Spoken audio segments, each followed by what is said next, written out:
ایھا الذین آمنوا، ایک نئی امت آ گئی، چارٹر اس کا آ گیا۔ کیوں بنایا گیا تمہیں؟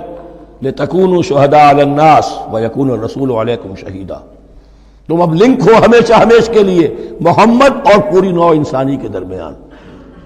اسی لیے وہ حدیث بھی تو ہے جو علماء حق ہوتے ہیں ان کے بارے میں فرمایا، علماء امتی کا انبیاء بنی اسرائیل، میری امت کے علماء کا مقام وہی ہے جو بنی اسرائیل کے علماء کا۔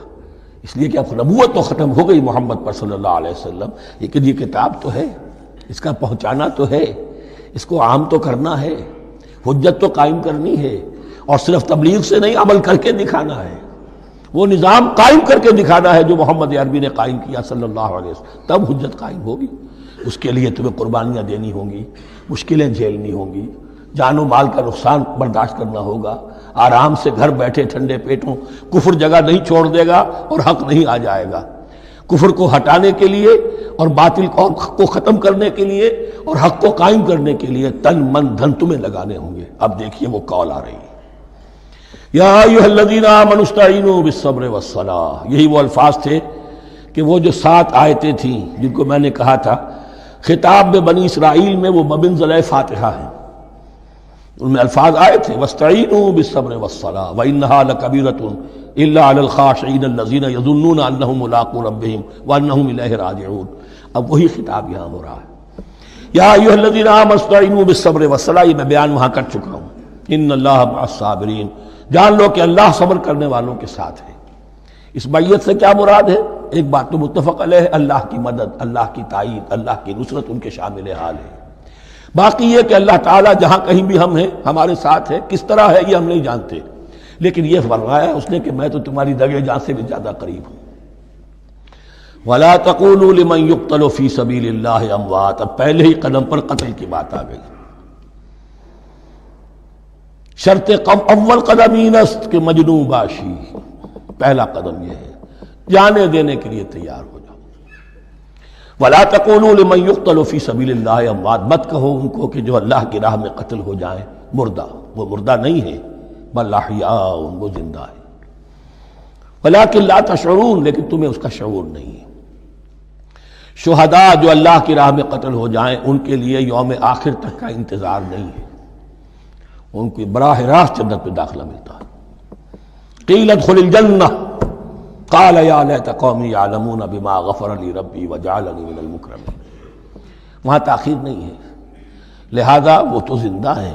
یہی مضمون پھر آئے گا سورہ آل عمران میں اور زیادہ نکھر کر، وَلَنَبْلُوَنَّكُمْ بِشَيْءٍ مِّنَ الْخَوْفِ وَالْجُوعِ۔ اب یہ ہے کہ پہلے سے دکھا دیا، اللہ تعالیٰ دھوکہ نہیں دینا چاہتا۔ دیکھ لو جس راہ میں قدم رکھا ہے اب آزمائشیں آئیں گی، تکلیفیں آئیں گی، رشتہ دار ناراض ہوں گے، بیوی شوہر سے لڑے گی، شوہر بیوی سے لڑے گا، اولاد والدین سے جدا ہوگی، یہ سب کچھ ہوگا، فساد ہوگا، فتور ہوگا، تصادم ہوگا، جان و مال کا نقصان ہوگا۔ وَلَنَبْلُوَنَّكُمْ، ہم لازماً آزمائیں گے تمہیں، بِشَيْءٍ مِّنَ الْخَوْفِ، خوف کی کیفیت سے، وَالْجُوعِ، بھوک، فاقے، کیسے کیسے فاقے آئے ہیں، کیا ہوا ہے غزوہ احزاب میں، کیا ہوا ہے جو اس سے کے بعد جو جیش العسرہ ہے، تبوک کی جنگ ہے۔ وَنَقْصٍ مِّنَ الْأَمْوَالِ وَالْأَنفُسِ وَالثَّمَرَاتِ، اور نقصانات ہوں گے مالی بھی جانی بھی، اور ثمرات۔ اب ثمرات یہاں دو معنی دے رہا ہے، چونکہ مدینے والوں کی جو تھی اصل جو ان کی معیشت تھی وہ زرعی تھی، پھل، خاص طور پر کھجور، یہ ان کی پیداوار تھی، جسے آج کل آپ کہتے ہیں کیش کراپ جو ہے ان کی، وہ یہ تھی۔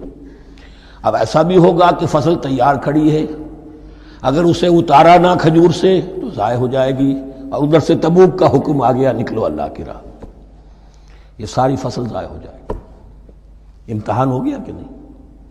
اور اس کے علاوہ ایک اور ہے اس کا مفہوم، انسان کچھ بہت محنت کرتا ہے، جد و جہد کرتا ہے، کیریئر بناتا ہے، اپنا ایک مقام بنا لیتا ہے اس کیریئر میں، اس پروفیشن میں، اس راستے پر آتا ہے تو کچھ اور ہی شکل اختیار کرنی پڑتی ہے۔